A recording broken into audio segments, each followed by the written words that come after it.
guys, it's Trina and this is Top 5 Wednesday, which is hosted by Ginger Reads Laney and Thoughts on Tomes, and I'll put links to the group information down below if you want to know more or join in. This week's topic is books that you feel differently about or that your opinion has changed on over time. So actually several months ago I sat down and wrote out like a discussion video I wanted to make about books that my opinion has changed on, but I never got around to making that kind of video, and when I saw this as one of the topics in Top 5 Wednesday, I thought I've got to do that. So the first book I'm going to talk about is Mockingjay by Suzanne Collins. Of course, it's book number 3 in the Hunger Games series. This is a book where my opinion increased over time. So when I first read this book, it was my least favorite in the series. I think a lot of people say that. I don't think I need to really explain why. Mockingjay is a very big shift from the first 2 books in that series. Both book 1 and 2 were about actual Hunger Games in the arena. And then you go into Mockingjay and suddenly it's about this war. And then I reread it, and I guess because I knew where things were going to go, I was able to kind of take in more of the details leading up to those things, and I had just a much better appreciation of it. And it clued me into the fact that this is another Hunger Games.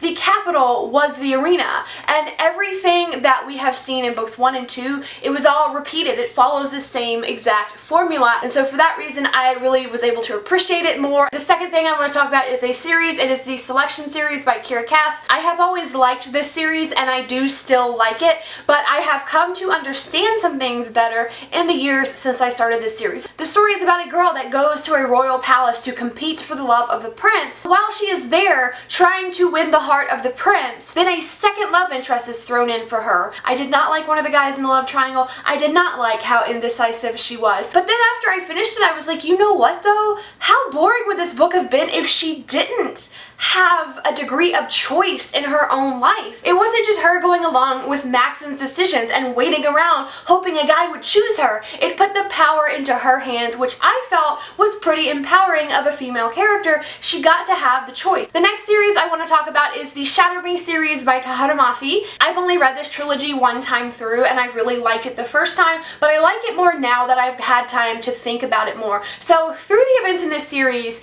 some things changed pretty drastically, and myself at first I was like, where did this come from? I don't get it. Like, was this just complete character sabotage by the author? Why would she suddenly show some characters being so completely different? But I read this blog post that was so well put together, and she just laid it out and said it's a character study and it's an examination of perspective, and that just blew my mind. This has never been a story about the world or about the other characters in the book. This has always been a story about Juliet, and you were limited to her point of view, and you know from the start of the series that she is not all there mentally, and as she becomes more stable, her perception of the world and the people around her does drastically change. And so these things that you see as big changes in the series are really herself undergoing a change and now seeing things how they really are. In some ways she's not a reliable narrator, and so to me this just became a much more fascinating series when I kind of wrapped my brain around that. The next book I want to talk about is A Court of Thorns and Roses by Sarah J. Maas. I read this book when it came out and I loved it, and then sometime around the end of last year my opinion on it severely dropped and got to be pretty negative, not on the book itself,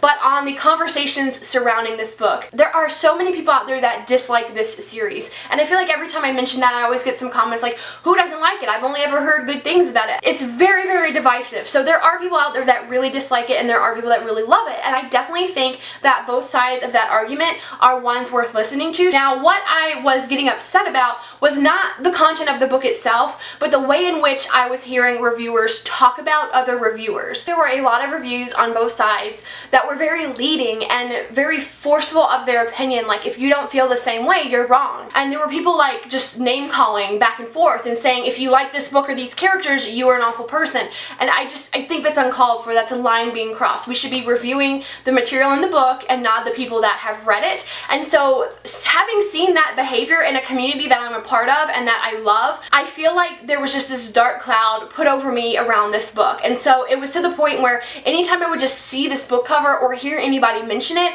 I just got like a huge anxiety. I had like butterflies in my stomach and I felt like I wanted to throw up because I just so did not want to talk about it. I didn't even want to think about this book, and I realized these thoughts that I'm having, like I'm getting anxiety over this book, not even from myself and from my own opinions, but from what other people are saying, and I'm letting other people's opinions affect how I feel to the point where I'm having anxiety in real life about a book. This has never happened to me with any other book. So I decided I was going to reread it and kind of reclaim my opinion, and I did that right before the sequel, Court of Mist and Fury, came out, and I did end up really enjoying this book again. So even though my opinion now on this book is kind of the same as it was the first time I read it, there was still that kind of dip for a time where I just had a negative opinion surrounding this book and the conversations that were taking place about it. The last book that I want to talk about with books that my opinion has changed on over the years is Outlander by Daniel Gabaldon. I read this one in early 2015, and there were some things that I found to be problematic at the time, but I kind of reasoned them away because overall I enjoyed more about the story. However, when I read Dragonfly and Amber, which is the second book in this series, I've only read the first 2 books, the things I had problems with in this book didn't go away. After having read book 2, it really made me rethink book 1. This series just over and over again glorifies and romanticizes rape. I know that this is set in the 1700s, and I know that this was written in the 1990s, and in those time periods we were not talking about rape culture the same way that we are today. A book is out there forever. I'm still allowed to discuss it today based on today's society. I have done an entire video discussion about why I disliked Outlander and Dragonfly and Amber, where I show you quotes from the books on screen. There's a lot of examples given. If you want to know more, you can definitely check that one out. And after doing that, I've had a lot of people ask me, how is the TV show? And I have finished season 2 now, which is the adaptation of the second book, and I can say that everything that was hugely problematic in book 2 was taken out or changed in the show. I think that things are definitely portrayed much better in the show, which kind of goes to show you that the producers and writers of the show probably knew there was a problem, or else why did they take all of those things out, right? So these are the 5 books that my opinion has changed the most on over time. Some for the better, some for the worse. And I would love to hear from you guys about if your opinions have ever changed on a book. Thank you guys so much for watching, and I will see you in the comments. Bye!